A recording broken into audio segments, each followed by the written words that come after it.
तो हाँ प्यारे बच्चों, इस वीडियो में मैं आपको हिंदी व्याकरण के ज़बरदस्त जो नोट्स हैं, वो हैंड रिटन नोट्स हैं, वो इस वीडियो के अंदर देने वाला हूँ। वीडियो को आपको कंप्लीट देखना है और वीडियो को शुरू करने से पहले आप सभी बच्चों से मेरी एक रिक्वेस्ट है, यदि अभी तक आपने हमारे चैनल को सब्सक्राइब नहीं किया है तो सब्सक्राइब कर लीजिए और साथ में नोटिफिकेशन बेल को प्रेस कर लीजिए। तो हिंदी व्याकरण का ज़बरदस्त टॉपिक है आपकी क्रिया। तो क्रिया वाला जो कंप्लीट जो टॉपिक है वो कंप्लीट नोट्स इस वीडियो के अंदर मैं आपको देने वाला हूँ। शानदार नोट्स हैं और अगर इन नोट्स को आप साथ साथ में लिखना चाहते हैं तो लिख सकते हैं और अगर इन नोट्स को आप परचेज करना चाहते हैं तो परचेज कर सकते हैं। अब इन नोट्स को आप परचेज कैसे कर सकते हैं, तो डिस्क्रिप्शन में पूरा प्रोसेस आपको मिल जाएगा, वहाँ जाकर आप हिंदी व्याकरण के कंप्लीट जो नोट्स हैं वो परचेज कर सकते हैं और कंप्लीट जो नोट्स है वो आप देख सकते हैं। जो टॉपिक है आपकी क्रिया, यानी शानदार टॉपिक है और इसके कंप्लीट नोट्स इस वीडियो के अंदर मैं आपको देने वाला हूँ।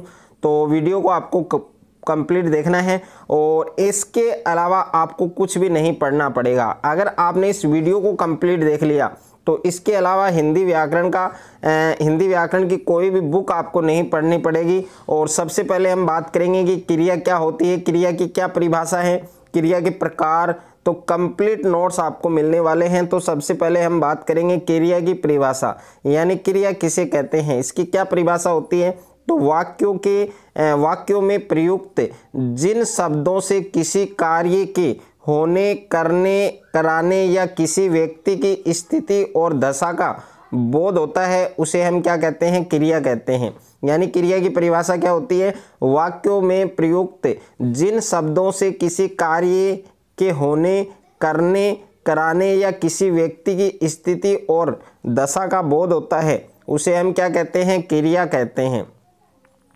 उसके बाद में नेक्स्ट है आपके क्रिया के भेद, यानी क्रिया के प्रकार। अब देखिए क्रिया के भेद कौन कौन से हैं, तो क्रिया के भेद निम्नलिखित दो आधारों पर किए जाते हैं। यानी क्रिया के जो भेद हैं वो निम्नलिखित दो आधार पर हम कर सकते हैं, जिसमें पहला है आपके कर्म के आधार पर क्रिया के भेद और दूसरा है आपके प्रयोग, रचना एवं अन्य आधार पर।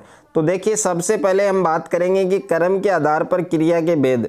तो एक नंबर है आपके कर्म के आधार पर क्रिया के भेद। कर्म के आधार पर क्रिया है वो दो प्रकार की होती है। कर्म के आधार पर क्रिया कितने प्रकार की होती है, दो प्रकार की होती है। वेरी वेरी इंपॉर्टेंट है, जिसमें एक नंबर है आपके अकर्मक क्रिया। शानदार, सबसे इंपॉर्टेंट है आपके अकर्मक क्रिया। अब अकर्मक क्रिया की परिभाषा क्या होती है, तो सबसे पहले हम बात करेंगे अकर्मक क्रिया क्या होती है। तो वाक्य में प्रयुक्त जिस क्रिया का कर्म नहीं होता, जो कर्ता तक ही सीमित होती है, उसे हम क्या कहते हैं, अकर्मक क्रिया कहते हैं। यानी वाक्य में प्रयुक्त जिस क्रिया का क्या नहीं होता है, कर्म नहीं होता है और वो कर्ता तक ही सीमित होती है, उसे हम क्या कहते हैं, अकर्मक क्रिया कहते हैं। जिसमें पहला है आपकी मनीषा दौड़ रही है, तो इसमें क्या नहीं है, कर्म नहीं है। और दूसरा है आपके प्रकाश हंस रहा है, इसमें भी कर्म नहीं है। तीसरा है आपके बच्चे सो रहे हैं, इसमें भी कर्म नहीं है। और यहाँ पर आप देख सकते हैं कि इन वाक्यों में क्रियाओं दौड़ना, हंसना, सोना, इसका फल है वो किस पर पड़ रहा है, कर्ता तक ही सीमित है और ये सभी क्या हैं, अकर्मक क्रियाएं हैं। तो ये आपको अच्छे से याद रखना है। उसके बाद में नेक्स्ट है आपके अकर्मक क्रिया के भेद। अब देखिए अकर्मक क्रिया है वो वास्तव में कितने प्रकार की होती है, दो प्रकार की होती है। तो अकर्मक क्रिया के भेद कितने होते हैं, दो। ये भी आपको अच्छे से याद रखना है। अब देखिए जिसमें पहला है आपके पूर्ण अकर्मक क्रिया। अब एक नंबर है आपकी पूर्ण अकर्मक क्रिया। तो पूर्ण अकर्मक क्रिया क्या होती है कि इस क्रिया के साथ वाक्य का अर्थ है वो स्पष्ट करने के लिए कर्ता के अतिरिक्त किसी अन्य शब्द की आवश्यकता नहीं होती है, उसे हम क्या कहते हैं, पूर्ण अकर्मक क्रिया कहते हैं। यानी इस क्रिया के साथ वाक्य का अर्थ स्पष्ट करने के लिए कर्ता के अतिरिक्त, कर्ता के अलावा किसी अन्य शब्द की आवश्यकता नहीं होती है, उसे हम क्या कहते हैं, पूर्ण अकर्मक क्रिया कहते हैं। जिसमें उदाहरण की हम बात करें तो इसमें पहला उदाहरण है कि बालक रो रहा है और दूसरा है कि राम सो रहा है और तीसरा है पक्षी आकाश में उड़ रहा है और 4 नंबर है आपके लड़की हंस रही है। तो तो ये चारों एग्जाम्पल किसके हैं, पूर्ण अकर्मक क्रिया के हैं। उसके बाद में दूसरा है आपके अकर्मक क्रिया का जो दूसरा प्रकार है वो है आपके अपूर्ण अकर्मक क्रिया। अब अपूर्ण अकर्मक क्रिया क्या होती है कि जिस क्रिया के वाक्य में प्रयोग किए जाने पर कर्ता के अतिरिक्त किसी अन्य पूरक शब्द के प्रयोग से अर्थ स्पष्ट होता है, उसे हम क्या कहते हैं, अपूर्ण अकर्मक क्रिया कहते हैं। उदाहरण है, इसमें पहला उदाहरण है कि वह बहुत है, और दूसरा है कि तुम हो, और तीसरा है वे थे, और 4 नंबर है हम दोनों। तो ये चारों एग्जाम्पल किसके हैं प्यारे बच्चों, अपूर्ण अकर्मक क्रिया के हैं। और उसके बाद में है सकर्मक क्रिया। अब देखिए सकर्मक क्रिया किसी कहते हैं, क्रिया का जो दूसरा भेद है सकर्मक क्रिया। तो इसकी परिभाषा क्या होती है, वेरी इंपॉर्टेंट है कि जिस क्रिया का फल कर्ता के बजाय कर्म पर पड़ता है, यानी जिस क्रिया का फल कर्ता के बजाय किस पर पड़ता है, कर्म पर पड़ता है, उसे हम क्या कहते हैं, सकर्मक क्रिया कहते हैं। जिसमें पहला उदाहरण है कि लड़कों ने आम खाए, दूसरा है आपके कि नेताओं ने भाषण दिए। यानी पहला है लड़कों ने आम खाए, दूसरा है नेताओं ने भाषण दिए, और तीसरा उदाहरण है कि हमने एक सांप देखा। तो ये तीनों एग्जाम्पल किसके हैं, सकर्मक क्रिया के हैं।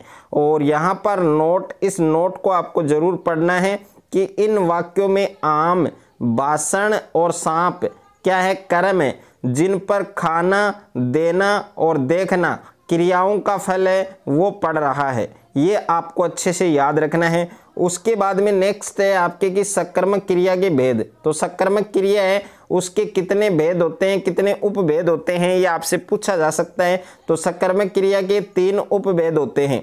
इसमें पहला उपभेद है आपके एक कर्मक क्रिया, और दूसरा है द्विकर्मक क्रिया, और तीसरा भी आप देख सकते हैं, तीसरा है आपके अपूर्ण सकर्मक क्रिया।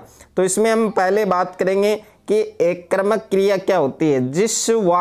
जिस वाक्य में क्रिया के साथ उसका एक ही कर्म हो, यानी जिस वाक्य में क्रिया के साथ उसका एक ही कर्म हो, उसे हम क्या कहते हैं, सकर्मक क्रिया या एक कर्मक क्रिया कहते हैं। और उदाहरण आप देख सकते हैं कि बुढ़ा आम खाता है, दूसरा है राजू गाना सुनता है। तो दूसरा है इसमें कि द्विकर्मक क्रिया क्या होती है। तो द्विकर्मक क्रिया के बारे में हम बात करेंगे। कुछ वाक्यों में क्रिया के साथ उसके 2 क्रम होते हैं, यानी कुछ वाक्य ऐसे होते हैं जिनमें क्रिया के साथ उसके 2 क्रम होते हैं, और दोनों के बिना वाक्य का अर्थ वो स्पष्ट नहीं हो पाता, उसे हम क्या कहते हैं, द्विकर्मक क्रिया कहते हैं। जैसे पहला है कि धनी पुरुष याचक को रुपया देता है, और दूसरा है कि अध्यापक छात्रों को हिंदी पढ़ाता है। और यहाँ पर आप देख सकते हैं तीसरा है आपके अपूर्ण सकर्मक क्रिया। तो जिन क्रियाओं में कर्म रहते हुए भी अर्थ का पूरा बोध नहीं होता, उन्हें पूरा बनाने के लिए कर्म से संबंध रखने वाले अन्य शब्दों की क्या होती है, आवश्यकता होती है। उन्हें हम क्या कहते हैं, अपूर्ण सकर्मक क्रिया कहते हैं। अब इसके उदाहरण की हम बात करें तो इसमें पहला उदाहरण है कि अध्यापक छात्रों को मूर्ख समझता है, और दूसरा है कि वह सबको अपना भाई समझता है। तो ये दोनों उदाहरण इसके हैं। और उसके बाद में नेक्स्ट है आपके सेकंड है कि प्रयोग, रचना एवं अन्य आधार पर क्रिया के भेद।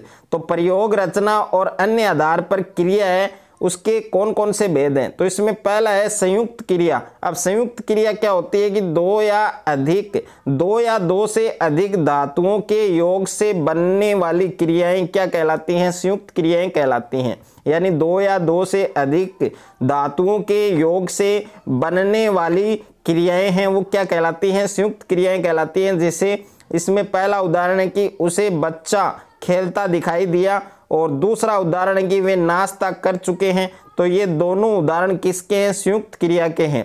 उसके बाद में नेक्स्ट है आपके कि संयुक्त क्रिया के प्रकार। अब देखिए संयुक्त क्रिया है वो कितने प्रकार की होती है। तो संयुक्त क्रिया है वो 4 प्रकार की होती है। संयुक्त क्रिया कितने प्रकार की होती है, 4। इसमें पहला प्रकार है मुख्य क्रिया, दूसरा है सहायक क्रिया, और तीसरा है संयोजी क्रिया, और 4 नंबर है रंजक क्रिया। तो ये चारों भेद किसके हैं, संयुक्त क्रिया के हैं। और इसमें पहला प्रकार हम पढ़ें मुख्य क्रिया। अब मुख्य क्रिया क्या होती है कि संयुक्त क्रिया में एक क्रिया मुख्य होती है, कि जो संयुक्त क्रिया होती है उसमें एक क्रिया मुख्य होती है, और वह क्रिया कर्ता अथवा कर्म के व्यवहार पर दृष्टि रखती है उसे हम क्या कहते हैं, मुख्य क्रिया कहते हैं। जैसे उदाहरण है वह पढ़ लिया करता है, और दूसरा है कि उसे आने दिया जा सकता है। तो यहाँ पर हम बात करें नोट में, तो इन उदाहरणों में पढ़ तथा आना ये क्या है, मुख्य क्रियाएं हैं। उसके बाद में 2 नंबर है आपके सहायक क्रिया। अब सहायक क्रिया क्या होती है कि काल का बोध कराने वाली क्रिया क्या कहलाती है, सहायक क्रिया कहलाती है। जैसे उदाहरण है कि वह पढ़ लिया करता है, दूसरा है उसे आने दिया जा सकता है। तो यहाँ पर नोट आप देख सकते हैं कि इन दोनों वाक्यों में जो है, जो लास्ट में जो अंतिम पद है आपके, जो अंतिम वर्ड है वो है। तो यहाँ पर है क्या है, एक सहायक क्रिया है।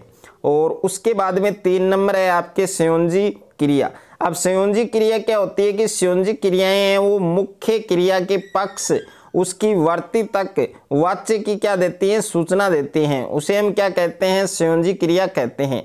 उदाहरण है जिसमें पहला कि मैं पढ़ना चाहता हूँ, दूसरा है पुस्तक पढ़ी जा रही है, और 4 नंबर है आपके रंजक क्रिया। अब रंजक क्रिया क्या होती है कि रंजक क्रियाएं हैं वो मुख्य क्रिया के अर्थ को क्या करती हैं, रंजित करती हैं।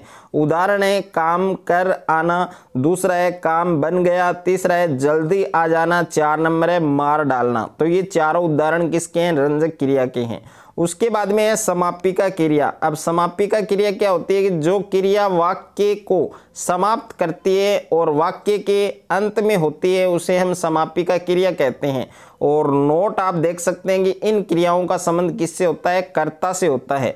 तो इसमें पहला है कि मोहन पार्क में दौड़ता है, दूसरा है लड़का पढ़ता है, और सेकंड है आपके असमापिका क्रिया। वाक्य में जो क्रिया विधेयगत क्रिया के स्थान पर प्रयुक्त न होकर अन्य स्थान पर प्रयुक्त होती है उसे हम क्या कहते हैं, असमापिका क्रिया कहते हैं।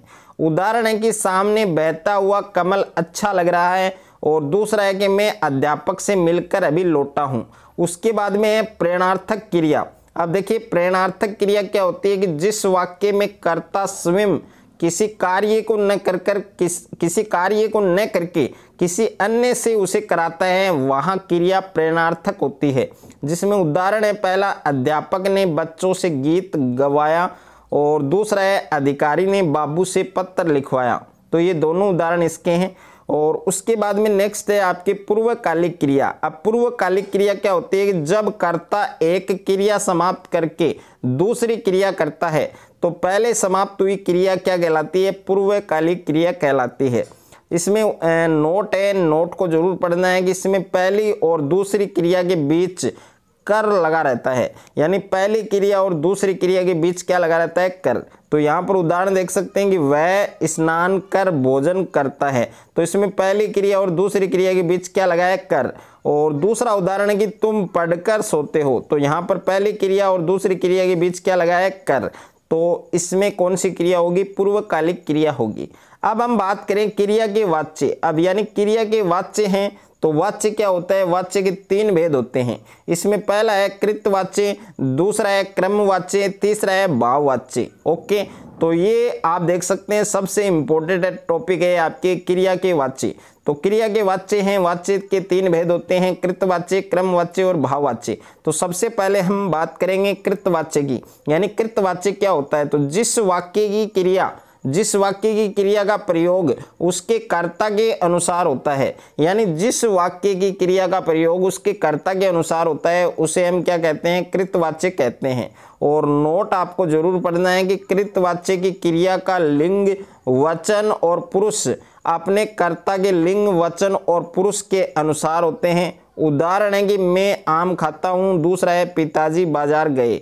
तो ये दोनों उदाहरण कृतवाच्य के हैं। और यहाँ सबसे इम्पोर्टेंट है जिसको मैंने हाईलाइट किया है कि कर्तवाच्य में सक्रामक और आक्रामक दोनों प्रकार की क्रियाओं का प्रयोग होता है। और जिन बच्चों ने अभी तक कमेंट में जय माता दी नहीं लिखा है, जय माता दी जरूर लिखना है कि जो कृतवाच्य होता है उसमें सक्रामक और आक्रामक दोनों प्रकार की क्रियाओं का प्रयोग होता है।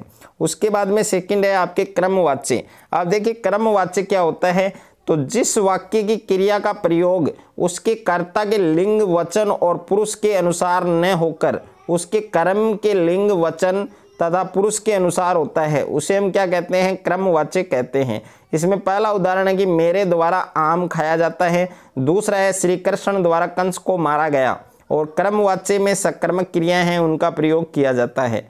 और तीसरा है आपके भाववाच्य। अब भाववाच्य क्या होता है कि जिस वाक्य में क्रिया का प्रयोग उसके कर्ता या कर्म के अनुसार न होकर उसके भाव के अनुसार होता है उसे हम भाववाच्य कहते हैं। उदाहरण है कि मुझसे अब पढ़ा नहीं जाता, दूसरा चलिए अब खेला जाए। और भाववाच्य है उसमें केवल आकर्मक क्रियाओं का प्रयोग होता है। और जय माता दी जरूर आपको कमेंट बॉक्स में लिखना है। और अगर आपको ये नोट्स अच्छे लगे, अगर आपको ये वीडियो अच्छा लगे तो वीडियो को आप ज़्यादा से ज़्यादा बच्चों के साथ शेयर करें, ज़्यादा से ज़्यादा वीडियो को लाइक करें और चैनल को आप सब्सक्राइब कर लीजिए और साथ में नोटिफिकेशन बेल को प्रेस कर लीजिए।